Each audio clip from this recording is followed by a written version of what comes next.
नमस्कार महाराष्ट्र शासन मायबाप, तुम्ही आम्हाला 30 सप्टेंबरपर्यंत म्हणजे उद्याच्या दिवस ई पीक पाहणीची मुदत दिली होती, पण 5% शेतकऱ्याकडून सुद्धा ती पूर्ण होणं शक्य नाही आहे साहेब.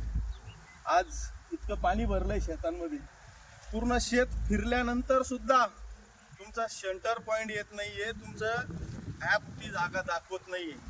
सकाळपासून माझा शेतकरी राजा पावसा पाण्यामध्ये सगळा फिरतोय. प्रत्येक शेतात प्रत्येक शेतकरी पावसात चिखल तुडत फिरवतोय. का? तुमची अपेक्षा लागली, माझं सरकार मी ई पीक पाहणी केली तर काहीतरी मदत करीन. साहेब, ह्या तत्वता अंशता ह्या अटी सगळ्या रद्द करा. सरसगट शेतकऱ्यांना कर्जमाफी करा, ओला दुष्काळ जाहीर करा आणि या शेतकऱ्याला निदान काहीतरी फुल नाही फुलाची पाकळी म्हणून काहीतरी अनुदान द्या, तर तो जगल.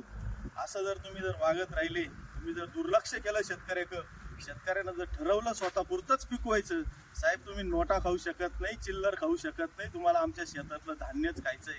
शेतकऱ्याला मतलबी व्हायला, स्वार्थी व्हायला भाग पाडू नका साहेब. तुमच्या भरोशावर शेतकरी जगतोय साहेब. ई पीक पाहणीची अट रद्द करा आणि सरसगट काय तुम्हाला जी मदत करायची, जी काय घोषणा करायची ती सरसगट करा. ई पीक पाहणी शक्य नाही साहेब. 95% शेतकरी वंचित राहतील, असं एवढंच माझं शासनाला कळकळीची विनंती आहे की काहीतरी असा ठोस निर्णय घेतला पाहिजे शासनाने. धन्यवाद.